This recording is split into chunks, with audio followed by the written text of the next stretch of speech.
Good morning, students. Our fourth chapter, India's foreign relations or external relations or India's foreign policy is going on. Students, in this video, we are going to discuss the policy of non-alignment. Students, as you know, during the Cold War, there were two power blocks, US and USSR. Okay, so some leaders of India wanted to join USSR.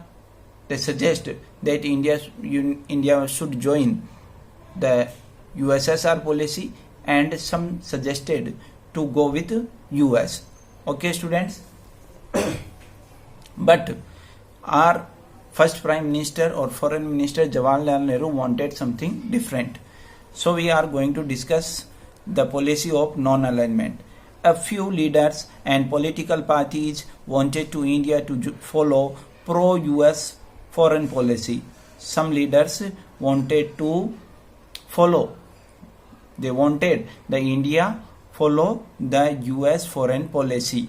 Okay, as the first PM or foreign minister, Nehru wished to achieve the objective through the policy of non-alignment. They wanted to achieve the objectives of foreign policy. We had a talk in earlier videos.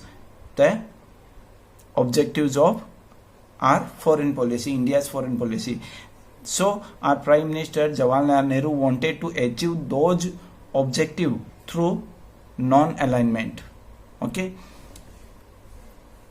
keeping equal distance from other from power blocks. Students, there were two power blocks, US and USSR, and Jawaharlal Nehru wanted to keep distance from both of the blocks. Okay, दोनों block से दूर रहना चाहते थे, non alignment की policy use करना चाहते थे, न वो यूएस के साथ जाना चाहते थे, न वो यूएसएसआर के साथ जाना चाहते थे. The objective, what were the objective of this policy? The first objective was to follow NAM, not to join either the military bloc formed by US or USSR. ठीक है, आपको मालूम है NATO formed by USA and Versailles Pact US formed by USSR. ठीक है, न तो military block वो यूएस के साथ जाना चाहते थे, न यूएसएसआर के साथ. ठीक है, to promote rapid economic and the second object क्या था? To promote rapid economic development and maintain friendly relation with other nations. Why? Because India was became free in 1947 and there were so many challenges in front of India. So rapid economic development was necessary for India and maintain friendly relations with other nations. दूसरे देशों के साथ हमारे friendly relation हो, क्योंकि हम क्या करना चाहते थे, हमारे डेवलपमेंट पे फोकस करना चाहते थे कि हमारा डेवलपमेंट हो.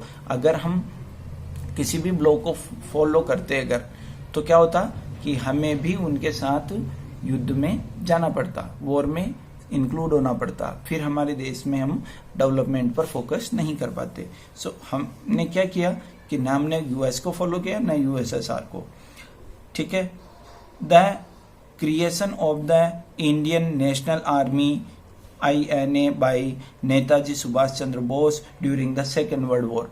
और हमारे एक्सटर्नल अफेयर्स, हमारे बाहरी संबंध, दूसरे देशों के साथ संबंध को ये चीज भी बताती थी कि नेताजी सुभाष चंद्र बोस ने वर्ल्ड वॉर सेकेंड के दौरान ही इंडियन नेशनल आर्मी का गठन भी कर लिया था.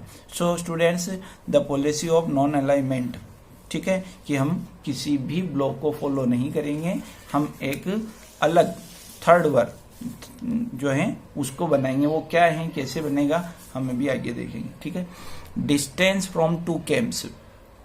अब distance from two camps means वो तो यूएस एंड यूएसएसआर.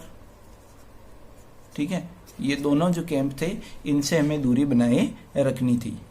कि during the cold war the US led NATO and the Soviet led Warsaw Pact came into existence. Okay, दोनों ने मिलिट्री जो है बेस बनाए, एक का था नाटो और दूसरे का वार्सा पैक्ट। अब इस दोनों को हमने ज्वाइन नहीं किया। India advocated non alignment. Non alignment को हम विचारधारा को हम फॉलो करने वाले थे। As the ideal foreign policy approach this was the difficult balancing act and sometimes the balance did not appear perfect.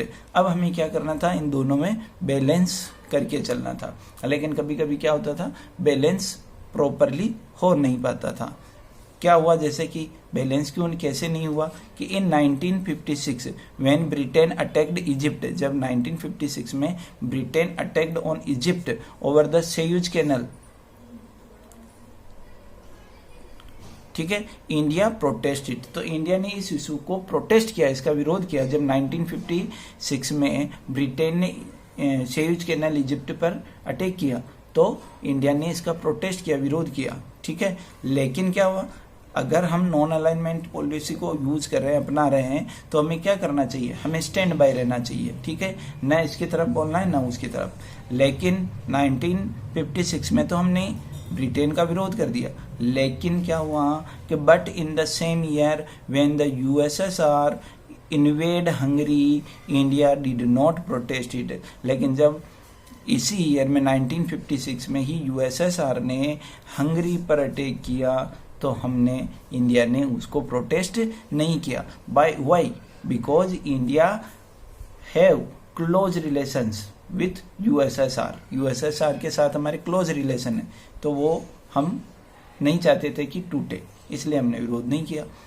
लेकिन यहाँ क्या हो गया, बैलेंस डिसबैलेंस हो गया। India did take an independent stand on various international issues. India did take an independent stand. अब कई सारे इशूज पर क्या होता था, इंडिया अपना इंडिपेंडेंटली अपना स्टैंड ले सकता था।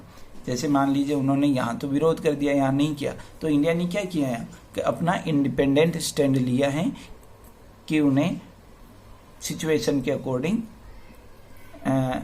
विचार करने का, सिचुएशन के अकॉर्डिंग अपना जो है स्टेप लेने का पावर है। While India was trying to convince the other developing countries about the policy of non-alignment, Pakistan joined NATO. जब इंडिया क्या कर रहा था, while India was trying to convince other developing countries, जब दूसरे डेवलपिंग कंट्रीज को convince कर रहा था, किसके लिए, to join the policy of non alignment, then Pakistan joined NATO. तो पाकिस्तान ने नाटो को जाके ज्वाइन कर लिया, इट मीन्स यूएस मिलिट्री को ज्वाइन कर लिया, मतलब मिलिट्री सपोर्ट को ज्वाइन कर लिया, यूएस को सपोर्ट करने लगा, ठीक है। लेकिन इंडिया ऐसा नहीं चाहता। इंडिया ऐसा क्यों नहीं चाहता था, क्योंकि जितने भी डेवलपिंग कंट्रीज थे जो किसी न किसी सुपर पावर की ओर गए, तो ये सुपर पावर उन्हें क्या करते थे, अपने अंडर में रखते थे, ठीक है। लेकिन इंडिया ने ऐसा नहीं किया। The US was not happy about India's independent initiatives, the policy of non-alignment and very close to USSR, but the US was not happy about India's independent initiative, the policy of non-alignment। तो India की जो policy थी non alignment की, US जो है उससे खुश नहीं था। And very close to USSR, और यूएस को डर था कि ये इंडिया जो है यूएसएसआर के क्लोज है, तो इससे भी वो नाराज था। तो इस तरह से हमें क्या करना था कि हम डिस्टेंस बना के, डिस्टेंस मेंटेन करके चलना चाहते थे, किससे, सुपर पावर से। न हम यूएस के साथ जाना चाहते थे, न हम यूएसएसआर के साथ, ठीक है। इसीलिए हमने एक नया संगठन, एक थर्ड वर्ड बनाया जिसका नाम था एनएम, ठीक है। अब इसी को कहा जाता है थर्ड वर्ड। हमने इसके बारे में फर्स्ट बुक के लेसन नंबर 1 में भी देखा था। इस्टेब्लिश होगा 1961, एक इंट्रोडक्शन यहाँ पर भी दिया जा रहा है। 1960 it established in 1961 and the background of this organization prepared in 1956 in Bandung conference. Bandung conference के अंदर जो है इसकी बैकग्राउंड जो है वो तैयार कर ली गई थी, लेकिन इसकी फर्स्ट मीटिंग जो है वो फर्स्ट मीटिंग 1961 बेलग्रेड इंडोनेशिया में हुई। ठीक है, और एट दिस टाइम इसका जो हेडक्वार्टर है वो है जकार्ता इंडोनेशिया में। ओके स्टूडेंट, और इसके फाउंडिंग मेंबर्स के बारे में हम ऑलरेडी पढ़ चुके हैं। Okay student, got it students? In next video we will discuss Afro-Asian unity. Okay student, have a nice day.